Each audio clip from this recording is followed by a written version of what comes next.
Canal 12, vamos a aprovechar este momento para enviar un saludo fraterno a todas las personas que están a diario pendientes del espacio de la entrevista a través de la red social Facebook, tanto en El Salvador como en diversas partes del mundo. También saludamos a quienes sintonizan el canal 181 del sistema Sky. Esta mañana de viernes 23 de diciembre, vamos a hablar de política, sobre situaciones que han ocurrido a lo largo de este año, pero como siempre les presentamos un panorama. 2016 ha sido un año de los más convulsos para el gobierno en materia fiscal. Se ha hablado hasta el cansancio de que sobre el país se pasea la sombra del impago.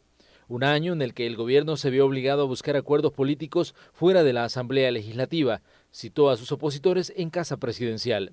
El gobierno solicitó la aprobación de 1.200 millones de dólares en bonos. Al final logró la aprobación de 550 y una ley de responsabilidad fiscal y la promesa de discutir la aprobación de 650 millones más a principios de 2017. En los diálogos en casa presidencial se montaron mesas técnicas para buscar soluciones a los temas fiscales, además al tema de pensiones, a los problemas de la caficultura, y también se montó una mesa más para hablar sobre herramientas para dinamizar la economía. Al final de 2016, el discurso presidencial señala que El Salvador experimentará un crecimiento de 2.5%. Algunos analistas dicen que las cifras no les cuadran y creen que ese porcentaje será mucho menor. Aunque en las calles prevalecen la frase de próspero año nuevo al hablar de 2017, en las oficinas gubernamentales saben que la realidad trasciende, pues el gobierno deberá aplicar medidas de austeridad. Las finanzas, si bien han recibido un impulso de 550 millones, las cuentas todavía no cuadran. Para agravar los problemas estatales, en la Asamblea se cerró el ciclo de sesiones plenarias y no se logró la aprobación del presupuesto 2017. La oposición política considera que el plan de gastos, que asciende a 4.957.8 millones, está desfinanciado. Quedáis en posesión del cargo de presidente de la Asamblea Legislativa. Pero hablemos de temas también que fueron noticia en este 2016 y que conciernen al órgano legislativo. Este órgano de Estado vivió un relevo en la presidencia. Guillermo Gallegos llegó en el lugar de Lorena Peña y estará ahí hasta el final de la legislatura.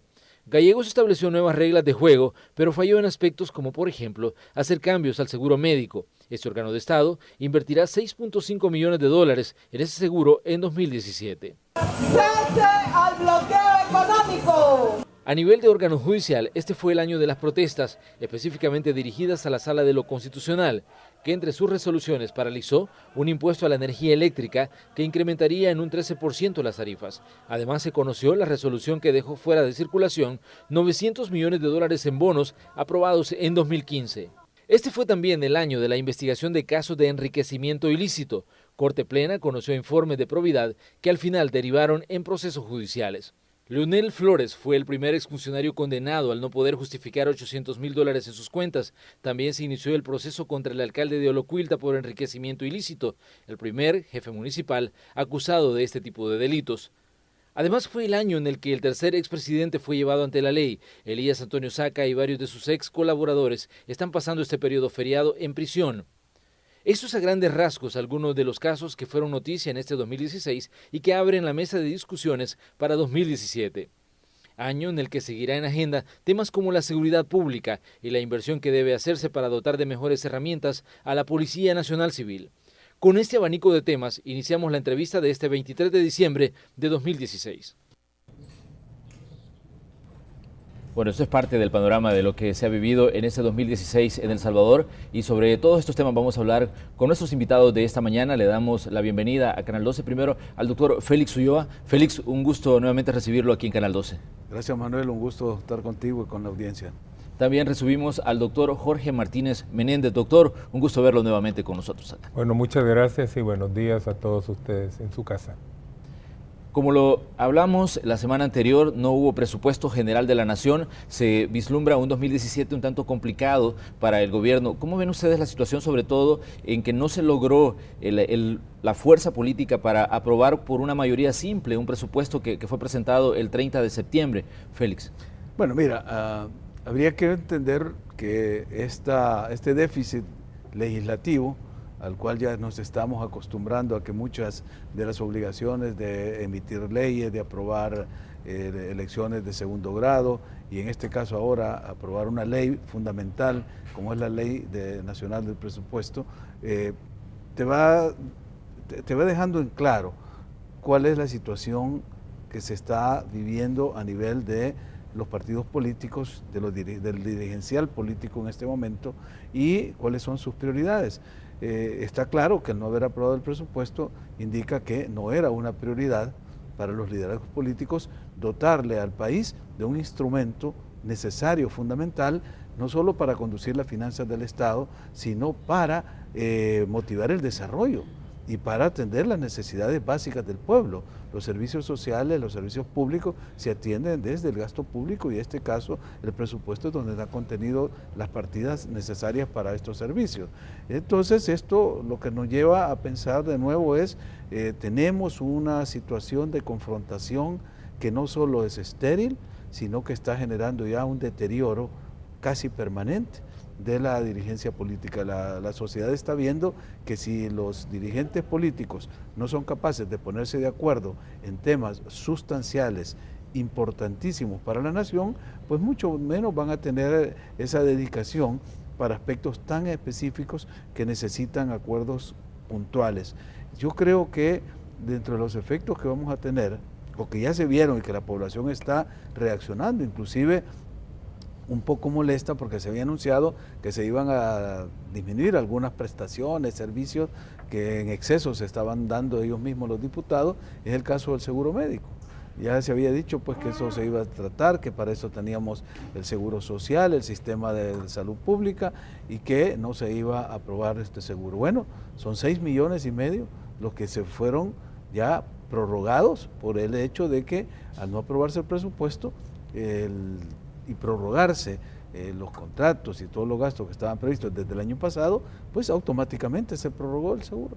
Y eso, ¿qué vamos a hacer? Es un hecho consumado, pero eso es solo la muestra de lo que a la gente le choca. Hay otros temas que son más serios dentro del presupuesto, porque, como decía, el presupuesto es un mecanismo de entendimiento, de negociación, de conversaciones, que sirve para dotarle a cada estado, a cada país, del instrumento necesario para desarrollar las actividades que como garante de los servicios públicos está obligado a dar el Estado. Entonces yo creo pues que es una señal que estamos cerrando este ejercicio de este año con un déficit legislativo de nuevo. Doctor, ¿cómo ve usted los argumentos que ha dado la oposición política? Dicen, bueno, el plan de gastos no está financiado. Y decían ellos, algunos partidos mencionaban, a lo largo de los últimos años siempre se ha votado por presupuestos mentirosos. Y a uno de ellos incluso yo le preguntaba, pero entonces ustedes han sido cómplices de ese proceso de votación, han votado por mentiras. ¿Cómo ve usted la situación respecto a los argumentos que se han planteado con el presupuesto 2017? Sí, efectivamente. Se ha venido apoyando en la Asamblea, aprobando presupuestos desfinanciados. Pero el hecho de que esto haya sido así no quiere decir que debe seguir siendo así. El presupuesto es una herramienta de visión futura. En el presupuesto se visualiza para un nuevo año cuánto es lo que se supone que va a ingresar, y en base a ese supuesto se supone cuánto vamos a gastar. Pero cuando se hacen presupuestos mentirosos, quiere decir que no tenemos visión. O cuando no se aprueba un presupuesto y se va a iniciar un nuevo año, es porque tampoco se tiene visión. Y aquí es donde hay una verdad bíblica que dice que los pueblos sin visión perecen. Y por eso es que nosotros cada día nos empobrecemos más. Ahí vea usted lo que menciona Félix, ya se prorrogó ese presupuesto. Ay, como van a decir, bueno, como ya se prorrogó el presupuesto, ya tenemos los 6.5 millones para prorrogar el seguro médico. Pero hasta hoy no ha habido una iniciativa de ley de nadie que diga, bueno, vamos a prohibir por decreto legislativo que el Estado, el municipio, las autónomas contraten seguros médicos hospitalarios privados. Vamos por decreto a prohibir la compra de vehículos, vamos a prohibir una serie de prohibiciones que deberían haber porque estamos en una situación de emergencia. Y lo que vemos es que no hay medidas emergentes. Y esto es un mal presagio para el nuevo año, pues, porque estamos cerrando mal un año. y mal para el gobierno también y para el partido de gobierno, porque ha venido gobernando con el apoyo especialmente del Partido de Conciliación y de Gana. Y en esta ocasión vemos que hasta esos partidos ya se le retiraron al gobierno. Eso es una señal también, ¿no? Vienen elecciones futuras y si ya no quieren verse a la par del partido de gobierno es porque estarán considerando que esa proximidad les puede afectar electoralmente. No quieren arriesgarse a un desgaste electoral. Exactamente, exactamente. Eso es una lectura que se puede hacer del por qué Gana y PCN no quisieron apoyar en este presupuesto al gobierno. Es una cosa que la tiene que analizar el gobierno, pero quizás más importante que analicen la reacción del pueblo, porque están en una actitud, todos los partidos, de ignorar lo que el pueblo opina, lo que el clamor del pueblo. Al pueblo le fastidian esas cosas. Y al pueblo, el pueblo le ha retirado apoyo a los partidos políticos. Pero claro, ya ha habido expresiones de dirigentes de partidos que dicen, no, dice, pero aunque estén descontentos a la hora y las horas, no tienen otro palo en que ahorcarse. Y hasta esa expresión es fea, pues, ¿verdad? No tienen otro palo a donde ahorcarse. Como quien dice, los de derecha se tienen que ahorcar en arena y los de izquierda que se ahorquen en el palo del FMLN. Mal presagio para un pueblo, pero como pueblo, y estas tienen que ser las esperanzas ante un nuevo año, ver de qué manera podemos incidir nosotros como pueblo, porque en un sistema democrático se supone que el poder es del pueblo, aunque aquí cabe cuestionarse, ¿hay democracia o lo que tenemos es una partidocracia? Y los partidos pues están ensoberbecidos en su poder y el pueblo no lo toman en cuenta absolutamente para nada, solamente a la hora de las elecciones, y al final unos dicen, no, pero es que yo soy de derecha y para que no vote la izquierda voy a votar por el de derecha, y los de izquierda dicen lo mismo. Entonces calculan de que por esa mentalidad que el pueblo ha venido sosteniendo, se pueden continuar ellos pero decimos usted, doctor, que ese tipo de mentalidad va a prevalecer en 2018, porque en marzo de 2018 nuevamente El Salvador tiene que ir a las urnas a elegir alcaldes y diputados. Ante la situación que tenemos y ante el panorama de descontento que usted dice que se encuentra entre la población, ¿cree usted que esto va a prevalecer a pesar de todo lo que está viviendo? ¿La gente va a volver a votar por los partidos de la forma que lo ha hecho? Posiblemente lo que haya es abstencionismo, pero al final, si solo 100 ciudadanos van a votar, con el que gane más votos de esos 100, con eso va a ganar cualquiera de los partidos. Pero de alguna manera el abstencionismo le quita legitimidad a los partidos que ganen una elección. Este cierre de año ha sido, como decíamos, un tanto convulso en temas fiscales. Incluso esta semana se mencionó que hasta el ministro de Hacienda había presentado su renuncia debido a situaciones que nadie había querido explicar. De hecho, se le preguntó al vicepresidente de la República y él no dijo, no ha renunciado, sino que dijo, no podemos dar declaraciones en este momento. Entonces, lo que indicaba que algo estaba ocurriendo. Y bueno, el ministro ha dicho, no es cierto que yo he renunciado. ¿Cómo ven ustedes el panorama? Porque viene un panorama difícil para el partido oficial en la Asamblea Legislativa. Si bien puede lograr la aprobación del presupuesto por 43 votos, parte del financiamiento de muchas cosas que vienen incluidas en ese presupuesto tiene que hacerlo por 56, y es ahí donde creo yo que está uno de los obstáculos más grandes a sortear en el año que va a iniciar, en 2017. ¿Cómo lo ve usted, Félix? Mira, yo creo que iniciando con esta noticia que la recibimos siempre cada fin de año, que el ministro de Hacienda puso la renuncia. Bueno, hubieron años incluso que se decía hasta qué embajada le habían dado ya y que ya estaba buscando el beneplácito en el país al que se iba a ir, y al final sigue y lo ratifican o no le aceptan la renuncia y continúa. Lo que te refleja eso es que la parte de las finanzas públicas, la parte del gabinete económico, lo que es la planificación estratégica en estos temas es donde está fallando el gobierno. Y no solo este gobierno, los gobiernos anteriores igual.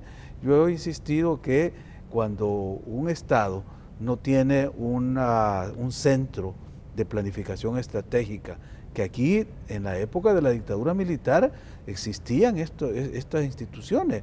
Creo que primero se llamaba el CONAPLAN, que era el Consejo Nacional de Planificación, luego se le dio el rango de ministerio, había un ministerio de planificación, y desde unos años para acá eso desapareció. Y entonces, ¿quién planifica desde el Estado? Entonces parece que se dejó a que fueran las reglas del mercado las que ordenaran la economía, y el resultado que tenemos ha sido prácticamente una anarquía en este sentido, y ahora estamos pagando los costos con un endeudamiento que, según cifras, no sé si son exageradas, pero pasa del 60% del PIB ya el endeudamiento que tenemos. Entonces, frente a eso, un ministro de Hacienda que tiene las cuentas, tiene los libros de entradas y salidas del gobierno, dice, bueno, no quiero seguir yo en esta situación porque este barco ya está hundiéndose, pues ya va tocando fondo. Entonces, está haciendo aguas. Está haciendo aguas y quieren salirse, pero no vemos la reacción para tener esa visión que decía Jorge, es decir, una visión estratégica de futuro. Hay una expresión que se usa mucho en otros países que se dice aprender a pensar fuera de la caja.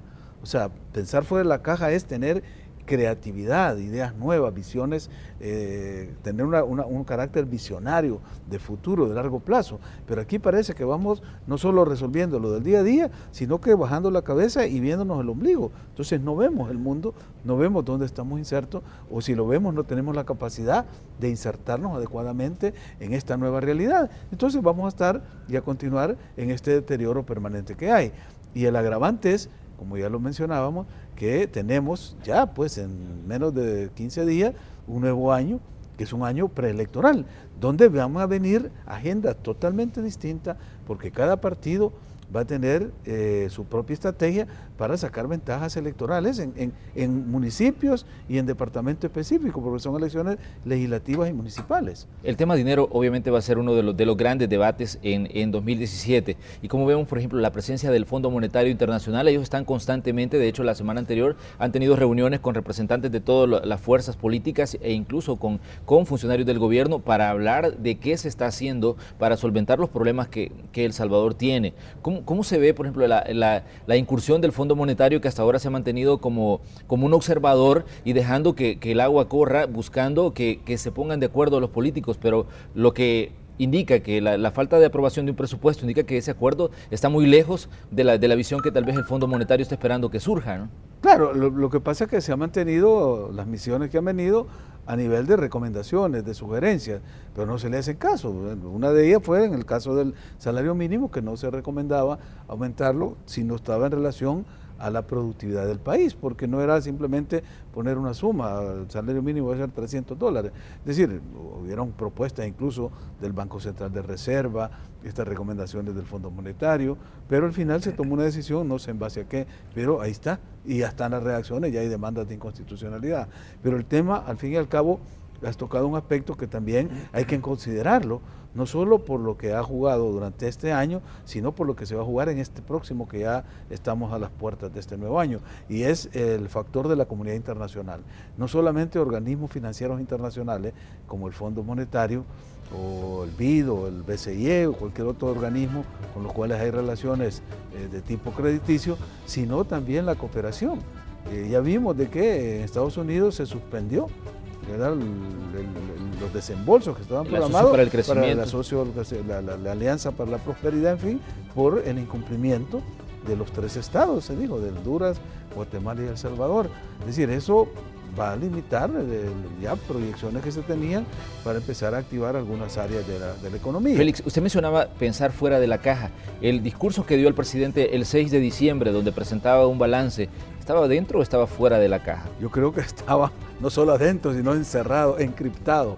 Además de eso, un estadista, un presidente que se dirige a la nación a estas alturas del año, lo que presenta es un balance, ¿verdad?, que en nuestro caso, y esta es una cuestión que hay que lamentar también de este gobierno, es que en este caso estamos terminando un año que significa además el 25 aniversario de los acuerdos de paz.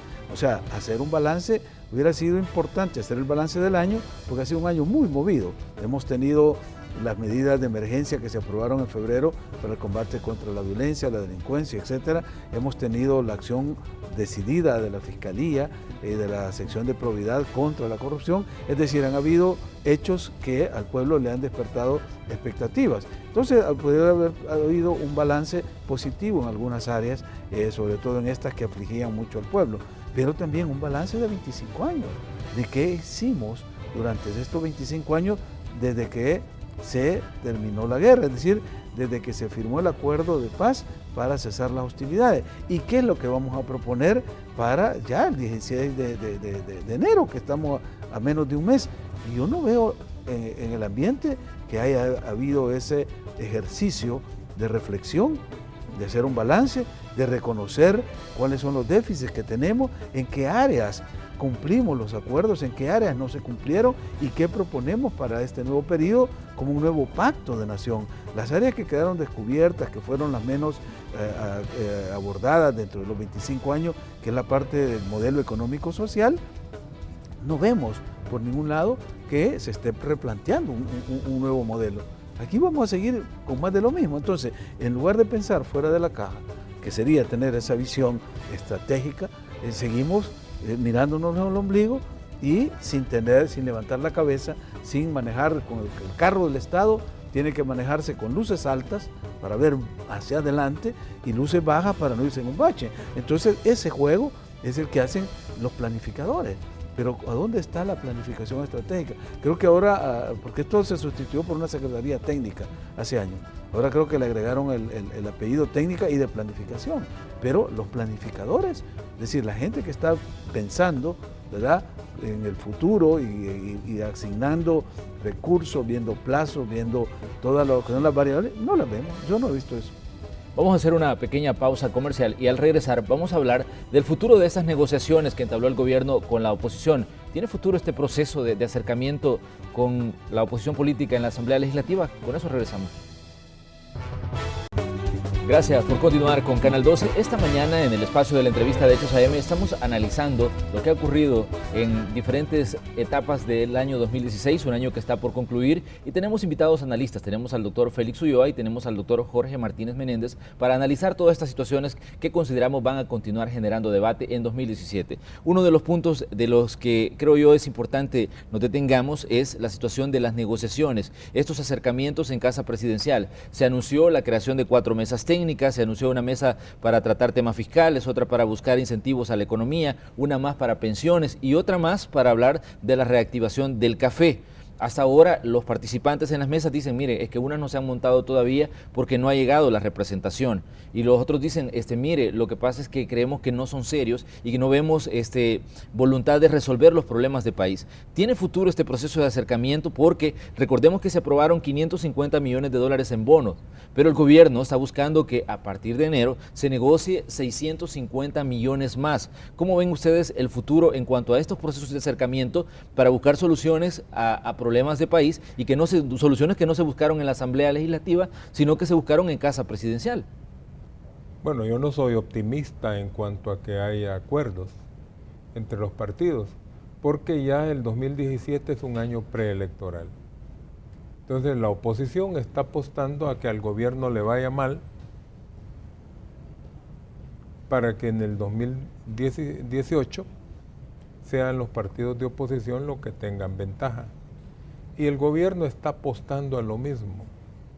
El gobierno apuesta a que nos va a ir mal, pero ya ellos están matando su chucho a tiempo, como decimos, ¿no?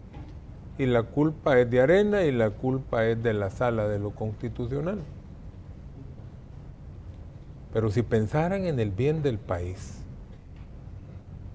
y si de alguna manera ese diálogo pudiera ser un diálogo frente a la población para que nos diéramos cuenta verdaderamente de cuáles son las intenciones de ambos partidos o de todos. Y no vemos que las intenciones incluyan el bienestar de la gente. Pero doctor, ¿hay una crisis de liderazgo en El Salvador en este momento? No, lo que pasa es de que hay un sistema creado y nadie quiere tocar el sistema. En una entrevista anterior yo les decía de que aquí a la corrupción no se le combate, se están combatiendo a unos corruptos o presuntos corruptos sin tocar la corrupción, porque combatir la corrupción significa cerrar los portillos, cerrar el arca abierta de donde estos que están se pueden corromper y los que vienen también se pueden corromper, porque ahí está la tentación. Hay demasiadas cosas que en el esquema del Estado quedan al arbitrio de funcionarios, y eso de dejar muchas cosas al arbitrio de funcionarios da lugar a las arbitrariedades. No creo que se pongan de acuerdo. Aquí solo está de que tal parece que el Fondo Monetario, que en años anteriores ha sido como más mano dura, ahora parece que están como muy diplomáticos, ¿no? Pero no es el estilo de instituciones como el Fondo Monetario.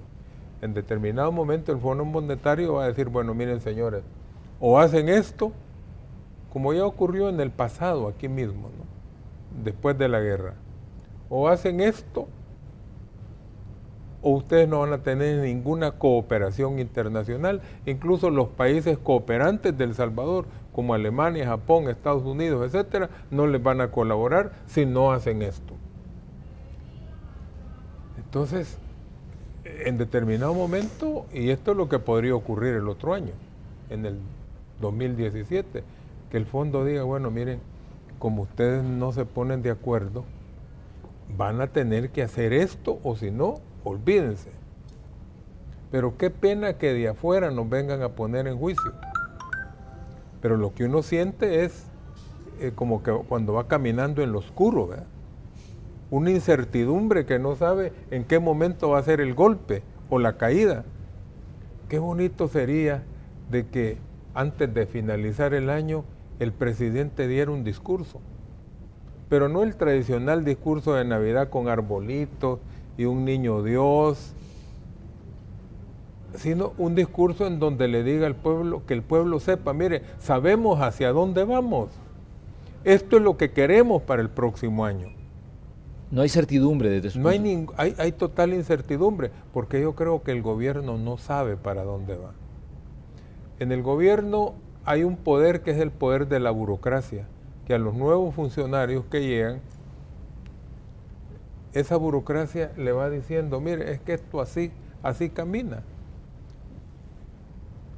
Yo conocí a un señor que ocupó tantos cargos públicos durante tantos años, desde el PCN hasta en Arena. Fue ministro 2 veces de una misma cartera, como con 25 años de diferencia. Fue presidente de Autónoma, o sea, un día platicando conmigo, me decía, usted se fija, doctor, me dice, que yo he sido un alto funcionario público en varios gobiernos, pero mi secreto del éxito ha sido que yo nunca he tomado decisiones.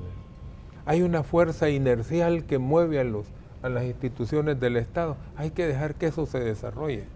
¿Se puede seguir pensando así, Félix?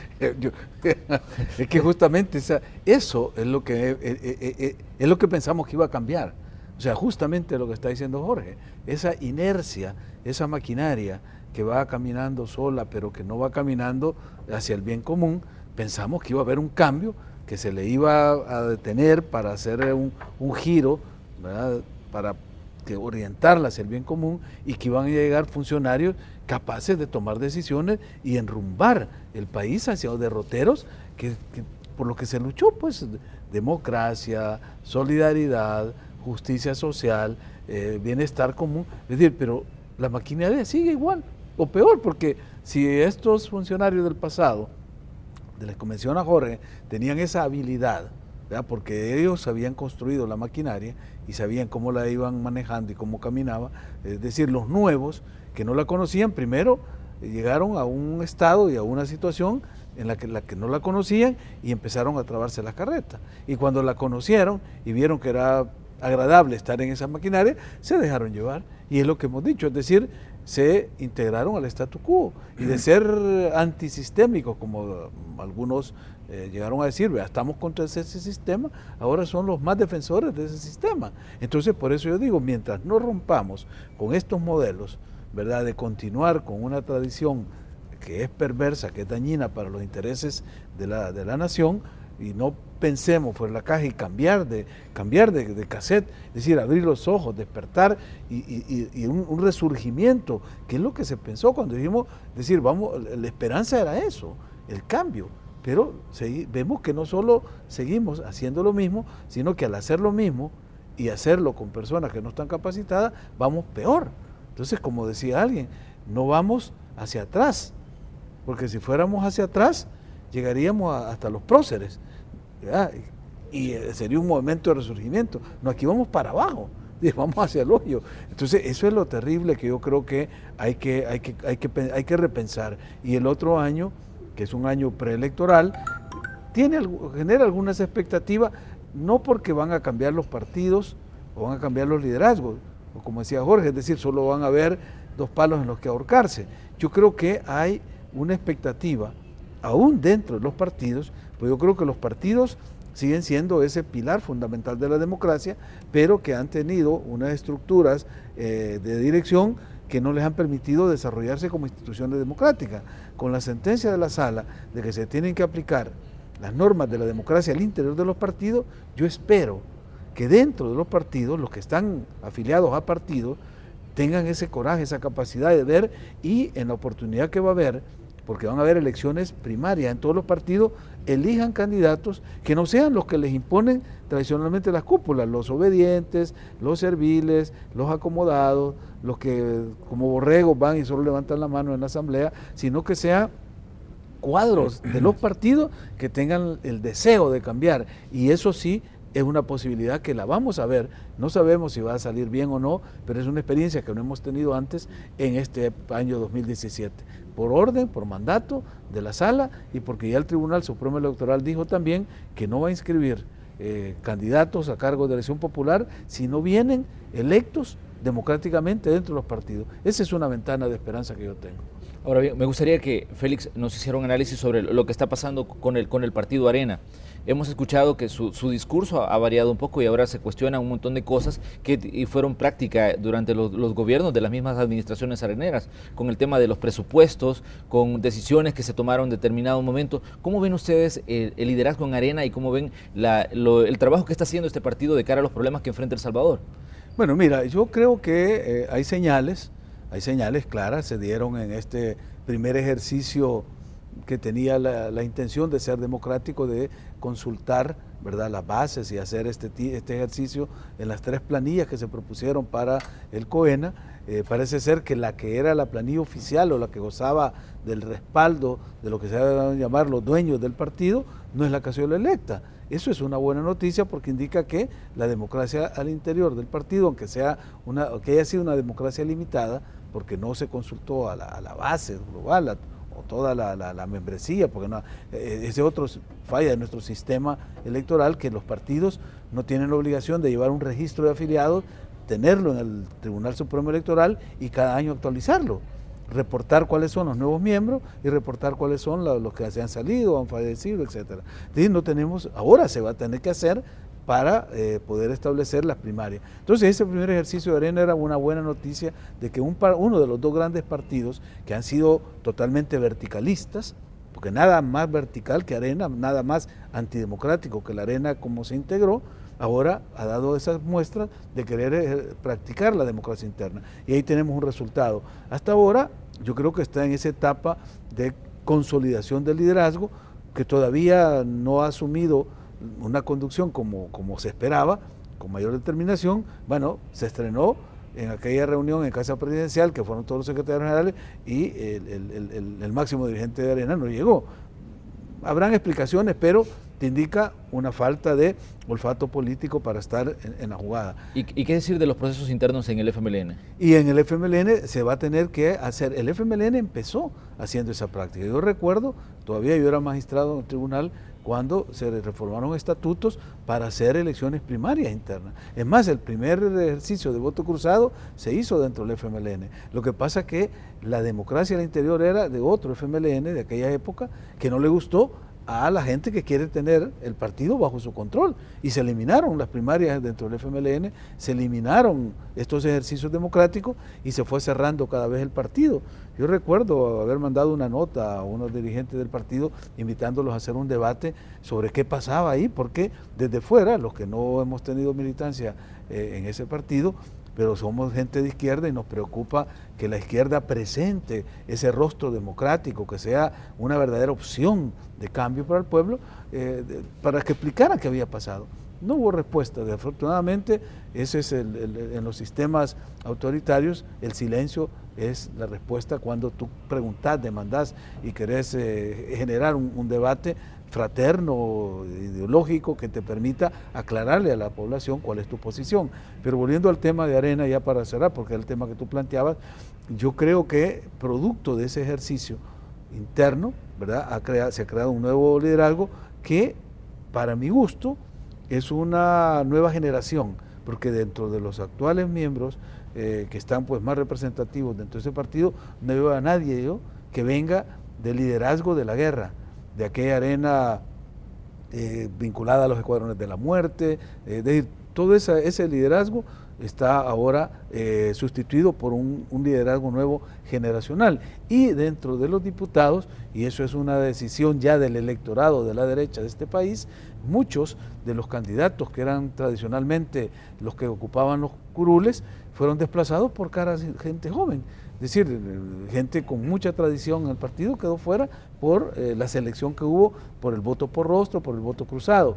Yo espero que esta ola de democracia al interior de los partidos llegue a todos los partidos, que de Arena pase al FMLN, a Gana, al PDC, al PCN y a los otros 5 partidos que no tienen representación en la Asamblea, pero que existen legalmente. ¿Por qué? Porque eso nos va a beneficiar a todos, porque el fortalecer los partidos es fortalecer la democracia, pero fortalecerlos democráticamente y no mediante un liderazgo autoritario que se impone y donde el resto de la militancia son simplemente borregos que están ahí.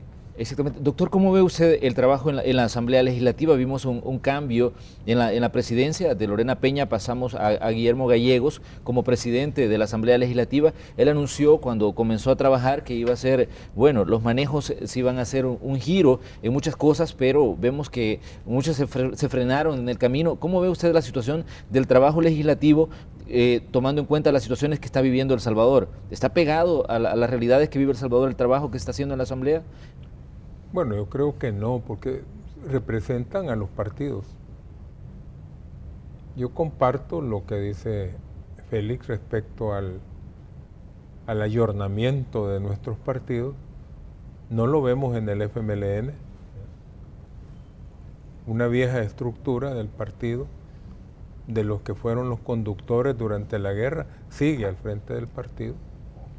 En Arena sí ha habido más renovación, desde la conformación parlamentaria hasta la dirigencia nueva del partido.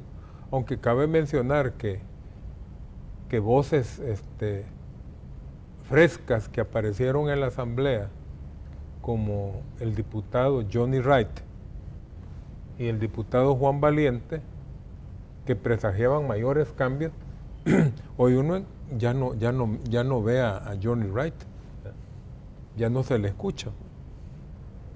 Y era interesante escucharlo, ¿no? Representaba un cambio realmente dentro del partido.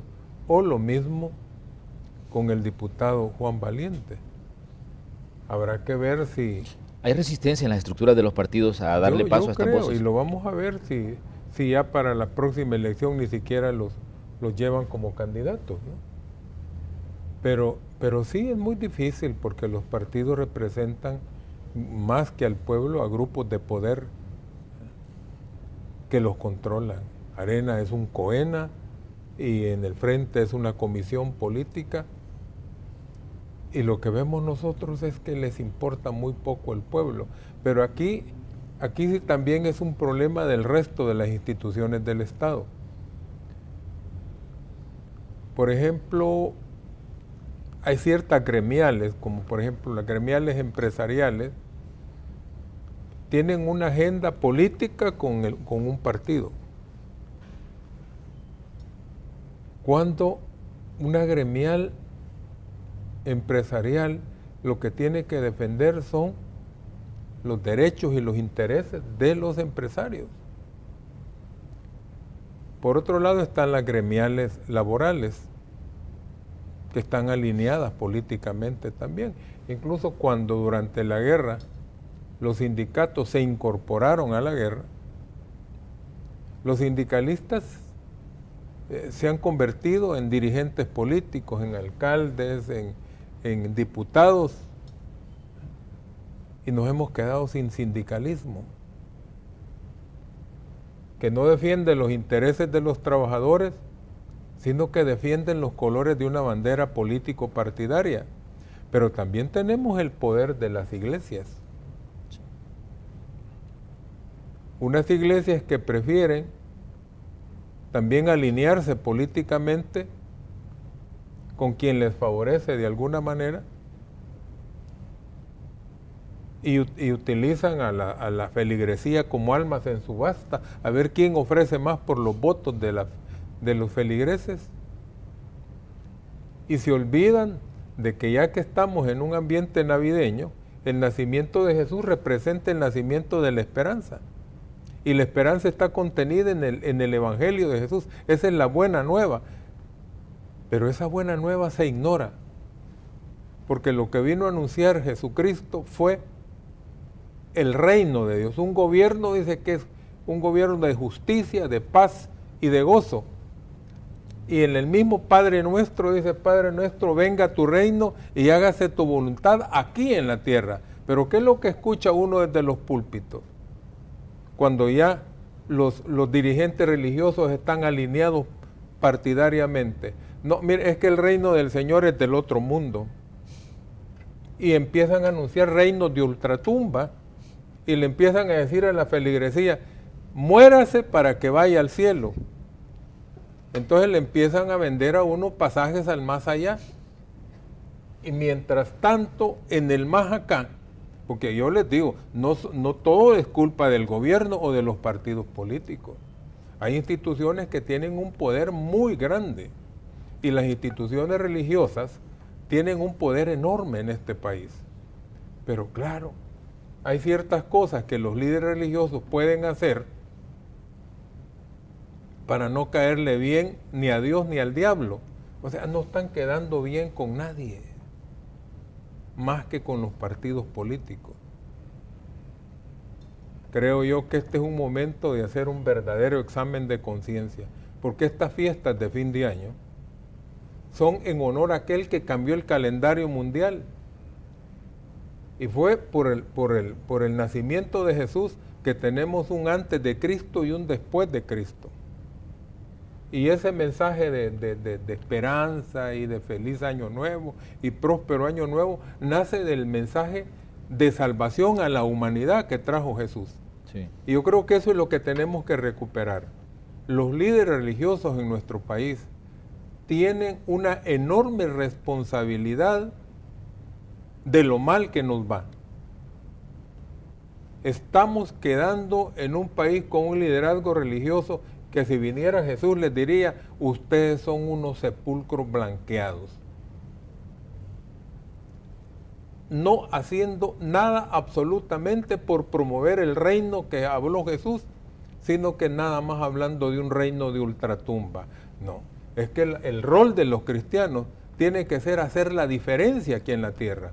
Tenemos que ser luz del mundo, sal de la tierra, ¿verdad? Tenemos que ser una levadura que leude a toda la masa. Pero ¿dónde está eso? Sí. Simplemente estamos presenciando la destrucción de nuestra sociedad, cuando deberíamos ser los cristianos los que estuviéramos levantando el rostro de un país para que no sucumba como está sucediendo con nuestro país. Hay otros elementos que me gustaría que analizáramos porque creo yo que son importantes y que juegan un rol determinante en muchas cosas que han sucedido en El Salvador en este 2016. La Corte Suprema de Justicia. Félix, ¿cómo ven ustedes la situación de la Corte, este paso que se ha dado con la Oficina de Probidad, que bueno, ha puesto al descubierto una cantidad de cosas y todavía falta, dicen ellos? Y también hemos visto protestas en contra de la Sala de lo Constitucional, hemos visto resoluciones que han generado todo tipo de reacciones. ¿Cómo se podría analizar el papel que ha jugado la Corte Suprema de Justicia y en específico la Sala de lo Constitucional en este 2016? Bueno, mira, creo que al hacer un balance del trabajo del órgano judicial, para hacerlo más amplio todavía, porque la Corte Suprema es la cúspide de todo un órgano que implica desde los tribunales más básicos, los tribunales de paz, los de instrucción, los de sentencia, las cámaras de segunda instancia, hasta llegar a la cúspide, que es la Corte Suprema. Creo que se queda con algún déficit, es decir, hay todavía el proceso de depuración del órgano judicial que está pendiente. Hay más de 800, 900 denuncias que no están tramitadas. Creo que al final, en el ejercicio de esta última corte, se llegaron a sancionar, no sé si 50, 60 casos, que es muy poco, pues entonces ahí hay un déficit y hay que entrarle, porque nada menos el día de ayer se reportaba que hay expedientes que se han perdido en manos de jueces. Son como más de 30 los que se han Más de 30 expedientes, entonces no puede pasar. O sea, ahí en esa parte creo que hay un déficit y la Corte Suprema, ahora sí, ya la Corte Suprema, los 15 magistrados, deben de ponerle más atención a ese tema, porque es una de las cosas que la población está observando y está sufriendo directamente. Luego, en la parte, digamos, de los progresos que se han observado, sobre todo durante este año, ha sido la actividad de la sección de probidad, que fue reactivada por esta Corte Suprema y que ya, pues, usando una herramienta jurídica del siglo pasado, ha logrado ya sustanciar casos y llegar incluso a concluir casos como el caso que hablábamos del doctor Flores. Félix, pero una pregunta muy en específico que se ha mencionado a lo largo de este año. ¿Está la Sala de lo Constitucional haciendo un juego político con las resoluciones? ¿Está buscando desestabilizar al gobierno con las decisiones que se están tomando desde la Sala de lo Constitucional? A esa parte iba, o sea, terminando de analizar el buen trabajo de la sección de probidad, toca analizar el trabajo de la Sala de lo Constitucional, que desde mi punto de vista ha sido y es hasta este momento la primera Sala de lo Constitucional que juega el rol que le corresponde a una Corte Constitucional, a un Tribunal Constitucional en nuestro país y no a una Corte Suprema de casación, que es lo que son las terceras instancias. Esta sala ha hecho ese papel de Tribunal Constitucional y por supuesto ha dictado sentencias que han sido solicitadas por ciudadanos en los temas de inconstitucionales y amparos que no le gustan a cierto sector político o al gobierno, pero han sido promovidas por ciudadanos. Es el primer punto. O sea, la sala no es que tiene una agenda y va sobre ciertos casos, son los casos que le llegan y tiene que resolver. Ahora, ¿cuáles han sido las sentencias más controvertidas? Yo creo que son 6 o 7 las que han molestado sobre temas económicos. Yo creo que ahí el problema está, y haciendo un análisis de la sentencia, no es que si son o son hechas con interés político, ideológico, es que han tenido deficiencias de origen los reglamentos o los decretos o las leyes que han sido objeto de control constitucional. Entonces el problema no hay que buscarlo en la sala, hay que buscarlo donde se generan las leyes, los decretos y los reglamentos. Vamos a ir a nuestra última pausa comercial. Regresamos con las conclusiones de la entrevista de este viernes 23 de diciembre. Ya volvemos. Continuamos con el espacio de la entrevista de Hechos AM correspondiente a este viernes 23 de diciembre. Estábamos hablando sobre el papel que está jugando la Corte Suprema de Justicia y la Sala de lo Constitucional. Doctor, faltaba escucharlo a usted en cuanto a este tema, cómo ve la situación, la controversia que se ha generado, las protestas que ha habido incluso contra la Sala de lo Constitucional, las denuncias de amenazas y acoso por parte de magistrados. ¿Cómo ve usted la situación y el panorama en torno a este punto? Bueno, yo quisiera decir que en este año ha habido cosas buenas. La sala es una de las cosas buenas y la nueva conformación de la Corte Suprema de Justicia, que facilitó que se le diera vida a la sección de probidad, creo que son de las cosas buenas. Pero también fue una cosa buena la nueva conformación del Gabinete de Seguridad.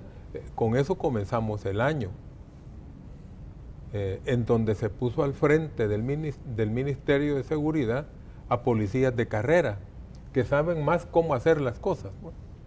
Y creo que el trabajo de ellos en este año, hay que reconocer, ha sido un mejor trabajo de ese ministerio que en años anteriores.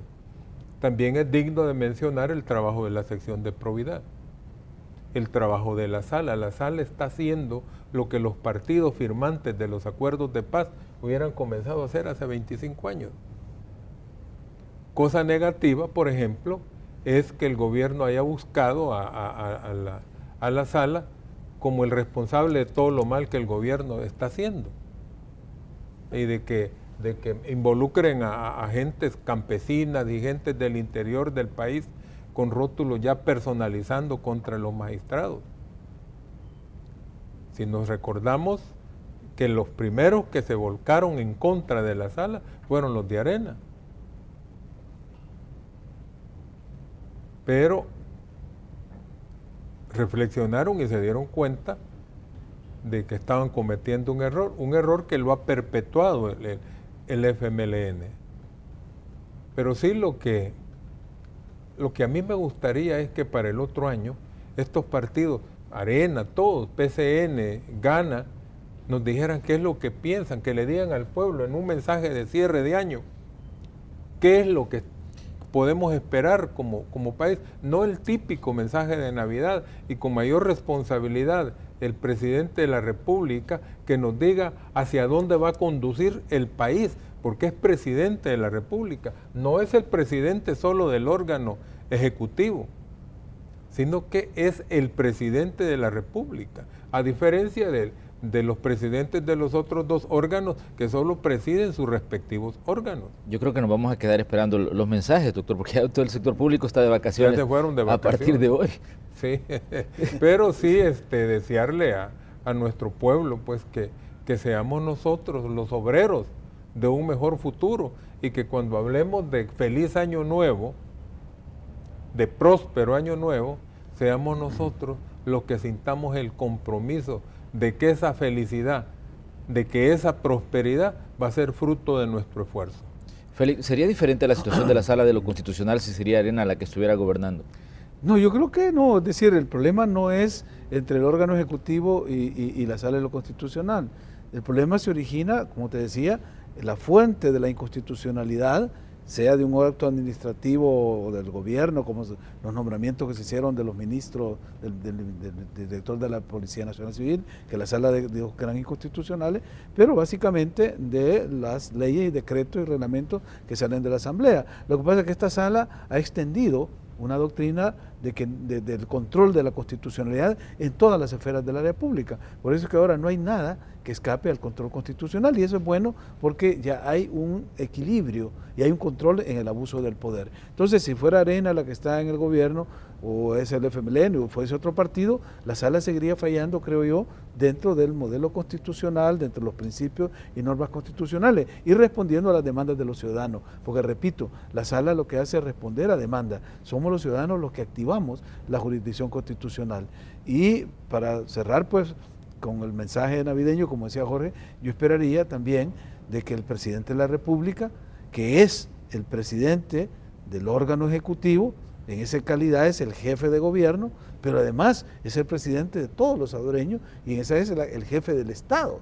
Esa es la diferencia que tenemos en los sistemas presidencialistas con los sistemas parlamentarios, que vos ves en Francia, en España, en Europa, que hay un jefe de gobierno y hay un jefe de Estado. Aquí es la misma figura, el jefe de gobierno es el jefe de Estado y viceversa. Entonces esperaríamos que del jefe de Estado nos diera un mensaje para saber hacia dónde nos vamos a enrumbar el próximo año, y sobre todo, repito, que fuese un balance, no solo del año 2016, sino de los 25 años después de la firma de los acuerdos de paz, con una visión retrospectiva que nos proyecte prospectivamente hacia ese futuro que todos queremos tenerlo seguro, claro, y saber hacia dónde nos encaminamos. Y ese sería el mejor mensaje navideño que podríamos recibir del presidente Sánchez Serén. Nosotros estamos llegando así al final del espacio de la entrevista. Queremos agradecer a nuestros invitados, también que ya los consideramos nuestros amigos, que siempre acuden a analizar temas tan importantes como los que hemos tratado este día en el espacio de la entrevista. Gracias, doctor Félix Ulloa, por su confianza y por siempre acudir a nuestro llamado aquí desde el espacio de la entrevista. Es un gusto estar contigo, con Jorge y con la audiencia. Doctor, también un placer recibirlo una vez más y gracias por estar con nosotros. Bueno, muchas gracias, Manuel, y gracias a usted, amigo y amiga televidente, por sintonizar estos programas, por enterarse de la realidad de nuestro país y por compartir la esperanza que tenemos como cristianos de ser promotores de un mundo mejor. Que Dios les bendiga a todos. Así cerramos el espacio de la entrevista correspondiente a este 23 de diciembre. Les pedimos que continúen con la señal de Canal 12 porque ya venimos con la segunda parte de Noticiero Hechos.